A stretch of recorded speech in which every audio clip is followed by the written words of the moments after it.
स्वागत है दोस्तों आपके अपने YouTube चैनल एजुकेशनल टर्मिनोलॉजीज़ में। आज हम बात करेंगे अपने सीरीज के क्वेश्चन नंबर 7 की।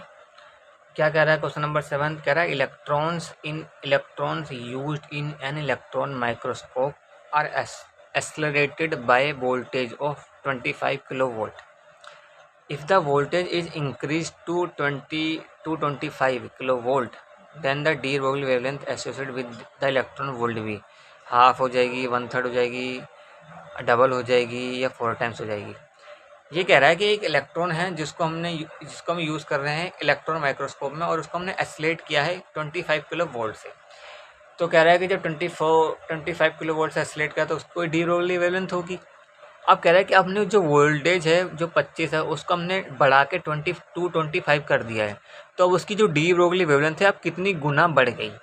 तो पहले तो हमें डी ब्रोगली वेवलेंथ निकालनी पड़ेगी 25 पे कितनी है, फिर हमें निकालनी पड़ेगी 25 पे कितनी है, फिर हमें देखना है कि बढ़ कितनी गई है। तो आपको पता होगा पिछले क्वेश्चन में मैंने आपको बताया था कि इलेक्ट्रॉन, प्रोटॉन, न्यूट्रॉन, ड्यूट्रॉन के लिए कि अगर हमें पोटेंशियल दे रखा हो तो हम उसकी डी ब्रोगली वेवलेंथ निकाल सकते हैं। तो याद होगा आपको उसका फॉर्मूला क्या था इलेक्ट्रॉन के लिए? क्या था इलेक्ट्रॉन के लिए? था 12.27 अपॉन में रूट में भी, और ये सारी वेवलेंथ थी आर्मस्ट्रांग में। ठीक है, तो चलो हम निकालते हैं 25 पे। तो 12.27 अपॉन में 25, ठीक है, तो यह आ जाएगा 12.27 अपॉन में 5। ठीक है, मान लो 25 किलो वोल्ट पे आ गई ये। ठीक है, 5 ये आ गई। अब हम निकालते हैं 225 पे कितनी होगी।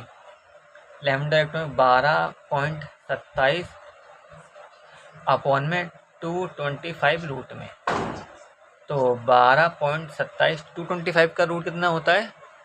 शायद 15 होता है। हाँ, 15।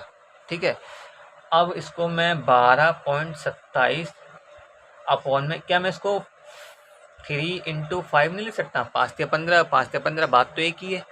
तो अगर आप ध्यान से देखिए 12.27 अपॉन में 5, ये तो पुरानी वेवलेंथ आ गई पुरानी वाली, और अपॉन में 3, और नीचे ये नई वाली आ गई। चलो हम इसे डैश मान लेते हैं।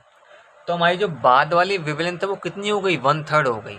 पहले की कितनी हो गई? 1/3 हो गई। तो हम अपना देखते हैं कितना है आंसर, बिकम 1/3 ही है इसका आंसर। तो देख रहे हो आप कितना इजीली क्वेश्चन हो गया। अगर आपको वो मेरे बताए हुए पिछले लेक्चर के अगर वो फॉर्मूले याद होंगे, सिंपल 12.27 हमें पहले 25 वोल्ट पे हमने निकाला, कितनी वेवलेंथ है मान लो इतनी है, सोल्व करने की जरूरत नहीं, इसे ही तो स्मार्ट कैलकुलेशन कहते हैं। जो मेहनती बच्चा होगा वो 12.27 को 5 से डिवाइड करेगा, लेकिन जो स्मार्ट बच्चा होगा वो उसको यहीं छोड़ देगा, फिर वो आगे जाके दोबारा सोल्व करेगा, फिर वो इसको कंपेयर कर लेगा, फिर उसे पता चल जाएगा λ/3। लेकिन जो मेहनती बच्चा होगा वो क्या करेगा? पहले इसको डिवाइड करेगा, पॉइंट में आंसर लेके आएगा, फिर इसको डिवाइड करेगा, फिर इसको पॉइंट में आंसर लेके आएगा, फिर कंपेयर करेगा कि इसका कितना गुना हो रहा है। लेकिन स्मार्ट बच्चा क्या करता है? वो जितना कम ईजी हो सके उतना पे छोड़ देता है और फिर कंपेयर कर लेता है। देखो 12.27, यहाँ 15, इसको 3 × 5 ले सकते हैं। ये इतने की वैल्यू पुरानी वाली है, पुरानी वैल्यू हमने लिख दी, और अपॉन में 3 ये रहा, ये वाला 3। तो हमने क्या देखा कि जब हमने पोटेंशियल बढ़ा दिया 225 कर दिया, तब हमारी जो वेवलेंथ है वो 1/3 हो गई, और जब 25 था तब हमारी वेवलेंथ हमारी ये थी। ठीक है, तो मेहनती बच्चे मत बनो बच्चों, स्मार्ट बच्चे बनो। मेहनत के साथ साथ स्मार्टनेस भी बहुत ज़रूरी होती है, क्योंकि कॉम्पिटिटिव एग्ज़ाम मेहनती बच्चा नहीं निकाल पाता। मेहनती के साथ साथ आपको स्मार्ट भी बनना पड़ेगा, मेहनत करनी पड़ेगी, थोड़ा हार्ड वर्क करना पड़ेगा, लेकिन स्मार्ट वर्क के साथ।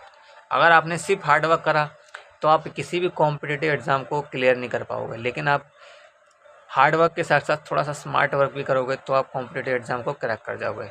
तो यही आपकी स्मार्ट कैलकुलेशन जगाना, आपको किस तरीके से क्वेश्चन सॉल्व करने हैं, कैसे आंसर देखते ही आपको पता चलेगा कि कौन सा ऑप्शन है। बाकी सारे कराएंगे सब कुछ, लेकिन ये भी बताते रहेंगे कि आपको कैसे कैसे फॉलो करना है कि आप जल्दी जल्दी से आंसर कर पाएँ।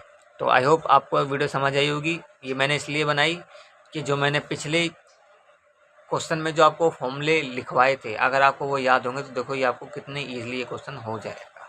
ठीक है, आई होप आपको वीडियो पसंद आएगी। चैनल सब्सक्राइब करें, वीडियो को लाइक करें, एंड कोई भी डाउट हो तो उसे कमेंट भी करें। Thank you.